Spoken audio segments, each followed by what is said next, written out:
Hi guys, welcome back to the channel, FPL Consult here, and in today's video I'm going to share with you guys my FPL chip strategy for the 25-26 season. Hopefully you guys enjoyed this one, and if you do, please do drop a like and please do subscribe. So let's start off with what I have here on screen, and that is the Game Week 1 to Game Week 19 fixtures for all the 20 teams in the Premier League this season. Now, this is going to be very overwhelming, and there's no need for us to look at so many fixtures. So I'm going to narrow it down to the main few teams that I think will determine when we use our chips. So firstly, Arsenal, Aston Villa, and then we have Chelsea, Liverpool, Man City, Manchester United, Newcastle, and let's throw Spurs in there as well.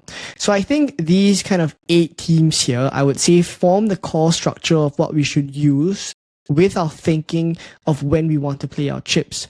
So why I think it's important to look at when you want to play your chips is mainly because your Game Week 1 draft is going to be built in a way that it fits into your chip strategy as well. And one of the first few things that I had a look at when I saw all the fixtures, and even when FPL released the prices, I still kind of paid attention to fixtures, mainly because I wanted to determine the biggest wildcard windows. So that's the first chip we're going to settle here, the wild card. And fixture swings are so important because they determine when we want to hop on and off certain teams, and these teams that I have here are the teams that we're likely doubled or tripled up on. So I'll focus right now on the biggest fixture swing that I see right here in front of me, and that is in Game Week 13. Now, I'll make it slightly easier for us to have a look at it by narrowing it down to Arsenal, Liverpool, and Man City. So let me just remove the other teams. So specifically for Game Week 13, when you look at these 3 teams here, you see that Liverpool and Man City go into a very easy run of fixtures from Game Week 13. It's pretty much a sea of green for Liverpool and Man City. And this is also just after they're coming off a run of pretty difficult fixtures for at least the first 12 game weeks of the both of them, right? Especially in the 3 game weeks just before Game Week 13, Liverpool have Aston Villa, Man City away, and Nottingham Forest at home. And Man City have, from Game Week 9 onwards, Aston Villa away, Bournemouth at home, Liverpool at home, Newcastle away. So really from Game Week 13 is when you potentially could even triple up on both Liverpool and Man City. But before that, do you really want to do that? Maybe not. So that's one of the biggest reasons for the fixture swing in Game Week 13 and why I think it would be a very popular wildcard window. But also in that, for Arsenal, they have a pretty easy run from, say, Game Week 7 onwards. But once we hit Game Week 13, Chelsea away, this is when they also go on a slightly more difficult run, right? Chelsea away, Brentford at home, Aston Villa away. Potentially, you could sell a Saka to fund other players from Liverpool and Man City, for example. So Game Week 13, one of the biggest and most popular wildcard windows that I think people would go for. Now, aside from that, let me bring back the other teams now and kind of look at other potential windows I think a wildcard could be popular. And I'll name a few. I think Game Week 7 and Game Week 8, these are kind of the game weeks where there's kind of a mini swing, not as big as the one that I just described for Arsenal, Liverpool, as well as Man City, but there is some form of a swing here. And it's mainly for Arsenal, Aston Villa, as well as Spurs. So I'll take the other teams out now. And as you can see, in Game Week 7 or Game Week 8 here, it marks a bit of a swing for these teams. For Arsenal, this is obviously when they come off a terrible run of first 6 game weeks of fixtures. And from Game Week 7 or even from Game Week 8 onwards, it's a slightly easier run, especially Game Week 10 and Game Week 11 where they have Burnley and Sunderland respectively.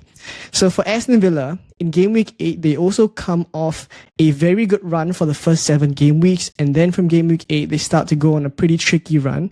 That includes Man City at home, Liverpool away. And then for Spurs, who actually do have, out of these 8 teams that I just picked out in today's video, one of the best fixtures for the first 7 game weeks. From Game Week 8, they start to go on a pretty tricky run. You see a sea of grey as well as red after that. So this is honestly when I think a mini fixture swing here, mainly because I don't think we'll be super heavily invested in teams like Aston Villa as well as Spurs, and therefore I think if you're looking to capitalize on Arsenal's turn of fixtures, maybe you could go out and buy Bukayo Saka or maybe a second Arsenal defender or attacker if necessary. Right, so I don't think there's going to be as big of a swing as the one we saw just now.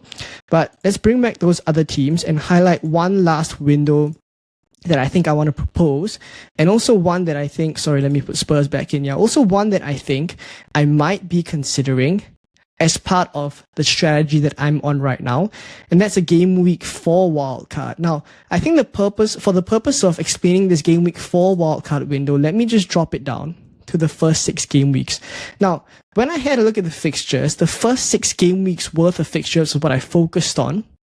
And obviously with those chip announcements that we had where I knew that we we're going to have 4 chips to play all in the first half of the season, I was thinking, firstly, when do I want a wildcard? When do I want a bench boost? Now, talking about the bench boost first, before I explain why I think Game Week 4 wildcard could be viable, I think in terms of a bench boost, my personal preference is to get it out of the way and use it in Game Week 1 for a couple of reasons. I think FPL have got the pricing spot on this season. Players are very expensive. Even those kind of cheap 4.5 million defenders that we used to have, most of them are priced at about 5.5 or even 6 million for some, because FPL have also priced in the defensive contributions that would help to kind of make these players get more points over the course of the season, which is fair. But I think overall, it's going to be harder to build a bench boostable squad with cheap players. You could obviously just go ahead and pick the very cheap players, but in that case, I don't think you get too many points as well. So pricing is one thing that causes me to think maybe it's not going to make too much of a difference in other game weeks, even if I bench boost then. The bench isn't going to be too strong. I could just use it in Game Week 1, pick a very decent bench, and then after that, be done with it. So pricing is one. Second thing is, when I look at a bench boost later on in the season, let's say Game Week 15 or Game Week 16, I use the bench boost, I won't be stuck with a heavy bench going into the second half of the season. And there's, at least a further 19 game weeks to go with that much of a heavy bench, or at least until I next wildcard to get rid of a heavy bench like that, or spend transfers to just take money out of the bench and put it into the starting 11. So what I do feel is that in previous seasons where we only had one bench boost chip, most of us used it in the double game weeks later on in the season, but it also made sense to do that because, say for example, you bench boost in Game Week 33 or Game Week 34, you only have to carry your heavy bench for the next 3 to 4 game weeks at the max, and you're done with the season. You don't have to carry such a heavy bench for so long. But now, with a bench boost having to be used in the first half of the season, and if you use it in Game Week 15 or 16, for example, and say you have used your wild card already, so you can't get funds out of the bench and put it into your starting 11, you are stuck with a heavy bench, and that's going to kind of hinder you from bringing funds out of the bench to put into your starting 11. So that's not ideal, and it's not what I want to do. So another reason why I think a Game Week 1 bench boost is where I'm tending towards. So now going into the wild card, or back to the wild card again, if I bench boost in Game Week 1, I had a look at the Liverpool fixtures, and it's really, really bad for the first 3. I mean, Bournemouth at home is fair, but Newcastle away, Arsenal at home, this is a week that I could see myself going against Salah, and I don't think I'll be captaining him in Game Week 2 or Game Week 3, which begs the question to me, could I just gamble in Game Week 1? Sure, I know Salah starts the season very well, but could I gamble against Salah, not have him for this Bournemouth fixture, and then build a bench boostable squad by spreading the funds that would originally have gone to him, that's 14.5 million, spread it around, and spend it on a very decent bench. A bench that maybe could have up to a 5.5 or a 6 million asset, for example. So that's the first thinking. And if I want to do that and go without Salah, I can't go without him for so long. And this is where the wild card in Game Week 4 would help me. And that's also the current strategy that I'm on. Go against Salah for the first 3, bench boost in Game Week 1. And then wildcard from Game Week 4 onwards, where Liverpool start to have, fixtures like Burnley away, and Everton at home, right? So It's not a very popular window because if I kind of extend all the way back to Game Week 19 again, it's not, say, a very popular window as compared to even Game Week 7 or Game Week 13 that we spoke about just now, because the swings are not that obvious. But for me, Game Week 4 is mainly a play on the overall chip strategy of bench boosting in Game Week 1. So there we have the wildcard windows, and also spoke a bit about bench boost, why I think I prefer to use it in Game Week 1, or at least I would recommend using it before your first wildcard, so that you can, after bench boosting, use the wildcard to get the funds out of the bench and put it back into your starting 11 or your core players that you want to play each week. So that's the wildcard and the bench boost. That leaves only the free hit and the triple captain. I'll talk about the triple captain very quickly. I don't think there's too much need to plan the triple captain chip so early on in the season, especially now, because it's pretty much a gambling chip, right? You could look at Liverpool's fixtures, and maybe Game Week 14, Sunderland at home, is when you might want to use it. In Game Week 13, Haaland has Leeds at home. Maybe that's another game week that you might want to use it as well. Or if later on in the season, where there's postponements causing double game weeks in the first half of the season, that could obviously be a very popular window as well. So overall, I'd say triple captain chip, not too much planning needed to be done. It's just a chip that you're going to gamble on one particular game week, so I'm not going to spend too much time. The last chip that we haven't spoken about in today's video is the free hit chip. So for the free hit chip, there's two ways I think we could go about doing it. The first way is to play it very safe and kind of go for a approach where we don't plan specifically when we want to use the free hit. We take a look later down the season where if there's postponements, for example, like last season there was Liverpool and Everton that was being postponed.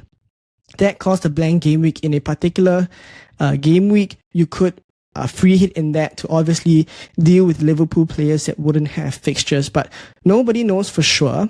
And right now, as it stands, Ben Crellin has also said that without postponements, the first 19 game weeks won't see any blanks. So with that being said, you could still adopt the safe approach, potentially save it for a postponement, or another approach that I'd say is a little bit more aggressive, but maybe this season with kind of the even extra transfers that we're going to get in Game Week 15 when AFCON starts, maybe it's a sign to play the free hit a little bit more aggressively.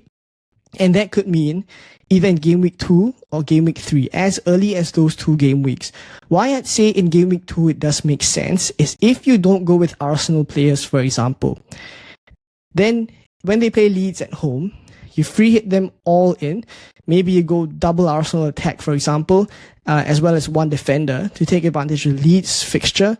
And thereafter, you lose the Arsenal assets for this kind of very tricky run with Liverpool, Man City, and Newcastle on the next 4. You could lose the Arsenal assets, and then after that, bring them back in from Game Week 7. So this free hit in Game Week 2 is going to largely center around the Arsenal assets.